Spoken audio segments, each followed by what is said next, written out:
酱面，这应该是我最有可能给外地游客推荐的成都美食。我们从外地专门赶过来吃，外地人我们是。今天我们吃的这家店它特别的特别，它最早起源于17世纪末，200多年的历史，演变了很多次。但是我们今天去的这家店的版本，是我在外面生活一直念念不忘的一家店。有3个成都人都告诉我这家店蜗牛口炸酱面，我吃惨了。真的没有人可以复刻它，也没有任何广告，就是吃。他家其实非常的便宜，你把这个菜单全部点一遍，也不到200块，但是没有人会全点一遍啊。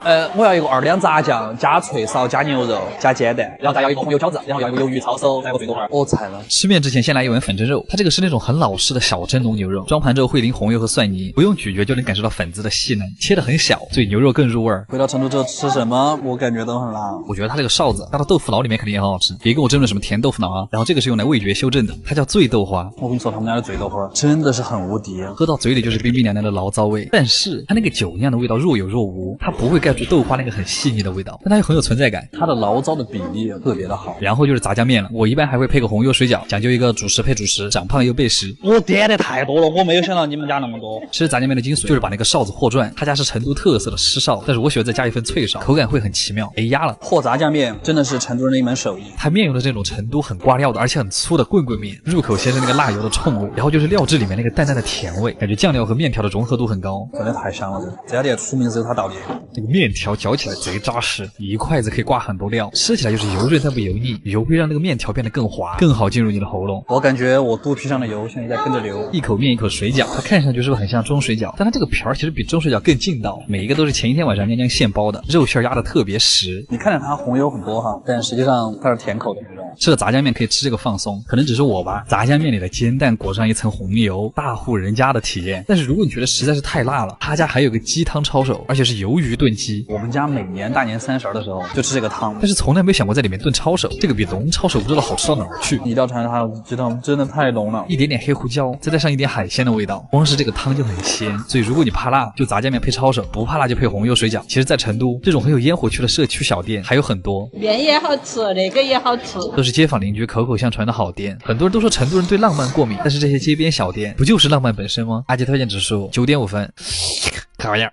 和牛是日本从1956年起改良牛中最成功的品种，也是全球公认的最优秀的肉用牛。所以就算日本人没身份证，但这牛必须得有，就这么拽。又到了吃和牛的日子。今天我们要去的这一家店，它在日本的和牛界非常的有名。其实日本的很多大佬都很喜欢在这家店谈生意。他家在银座，这是一个日本富人很爱消费的地方，好东西很多，但都很贵，可能我这辈子都逛不起。哎，好了，不要讲那么多废话，再讲一点吧。こんばんは。17時半予約した理由です。2人で。こんばんは。こんばんは。前菜的设计非常奢华，一个小木盒子里面装了鱼子酱、和牛、海胆，鱼子酱的爆破感加上海胆的鲜甜，我怎么感觉这个菜可以单飞？我第一次前菜吃出了过瘾的感觉。在他家吃肉的体验会很好，会有一个非常专业的烤肉师。里脊算是和牛里面比较瘦的，但就算这样一口下去都很软，因为它的肌肉里面还是挤满了很多脂肪。里脊也是牛身上最稀有、最珍贵的部位，只有吃里脊的时候才会有那种感悟，原来牛肉本身是有味道的。软而是那少一坨不油腻的固体脂肪。后切牛舌是最难烤的一个部位，这一块是舌根肉，舌头上面最软最肥的部分。嚼牛舌真的是一种享受。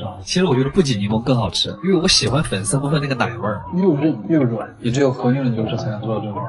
每一次吃横膈膜肉，咀嚼的每一下里面都有水冒出来，你能喝到牛肉汤。而且他家每一块肉的调味都不一样，淡淡的孜然味就很像烧烤。他家的沙拉真的很厉害，是用熟成的牛舌来做的，当然还是沙拉。下个菜烤和牛虽然真的很好，但是多吃2口就会很腻。这个时候来一口白桃味的元气森林真的太解腻。介于牛胸跟牛腹之间的肉，其实就是胸腹隔膜，比普通的横膈膜肉更肥一点，透着光看就是雪花分布的更漂亮。可能这个牛肉很脆吧，进嘴特别像牛肉版的咸烧白，嚼得你满口油香。横膈膜是后牛汤，这个就是后牛油。这是一片很常见的横切牛舌，从舌尖切到了舌根，没那么软，但是比较脆嫩，吃起来会有嚼内脏的感觉。我还挺喜欢细细的。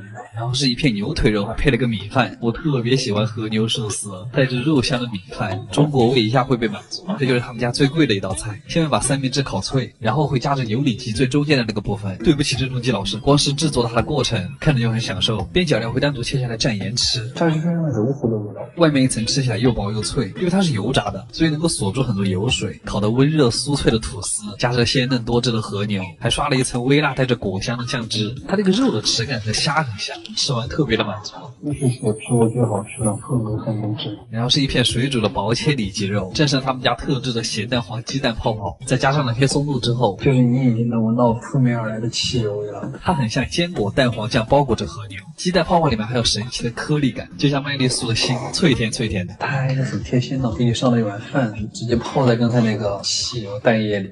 这一口饭承载的东西实在是太多了。最后的甜品是一个黑芝麻雪糕，有点像冰淇淋版的铜锣烧。果然这家店出名还是有原因的。阿基推荐指数9分，卡哇样就是没吃饱。终于给我等到了，听着莫扎特音乐长大的和牛，我一直以为只有在电影里面才会有这种设定，没想到被今天的店装到了。又到了吃和牛的日子，它是一家位于东京六本木的超高级烤肉店。今天我们去的这家店非常的拽。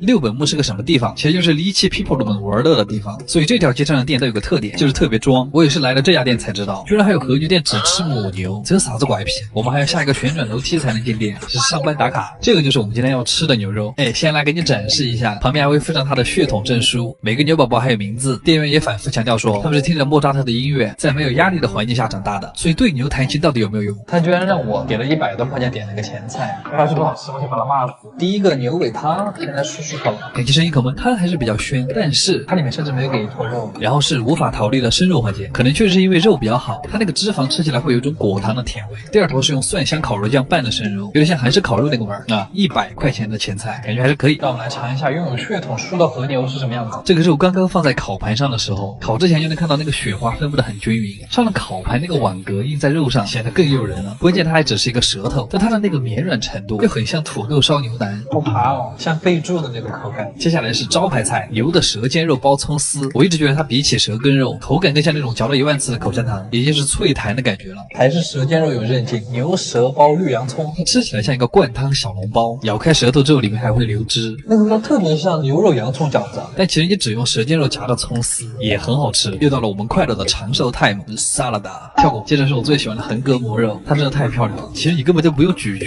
就能尝到肉里面那个甜润鲜美的汁水，像喝牛奶。这个一片是牛腹肉，因为它那个脂肪更多，所以看起来比较透明。来吧，透明小和牛，吃起来比较接近蒜香肥牛，但是蒜香味很淡，那个淡淡的蒜香更好的体现出那个牛肉的奶香。然后像这种比较好一点的和牛烤肉店，都会给你准备一盘仅仅1盘的寿喜烧，但是没有配饭，碗里面是料汁和一个整整的蛋黄。因为这个菜只有1片肉，所以最好裹实了再吃。那个奶香和寿喜烧的汤汁太配了，一滴汁水都不能逃走，奶甜加上清甜，像是北海道奶油果冻慕斯的感觉。牛肩肉吃起来就是很健康的味道，没什么雪花，所以吃起来不腻。这一块没什么脂肪，但是肩上的肉鲜味感又很细腻，它像是天时地利人和的爱情啊。接下来是和牛三明治，我们其实已经吃过很多次了，找到你了，面包。但它今天这个面包是用牛油烤过的，想给你们听一下咬脆牛排的声音，而且里面那个肉比面包还厚，一整块里脊肉，里面刷了一点巧克力味道的甜酱，这样是超高热量带来的快乐。然后服务员会就着锅里的牛油，再给你涮一片牛腿肉铺在饭上，它就是一个17家牛肉盖饭的和牛版。我也不知道这一碗可以在17家吃多少碗。最后的甜品选择了我们的安仁豆腐，吃起来很像是那种希腊厚酸奶，整个 course 下来很满足，价格也很感人。阿基推荐指数8.5分。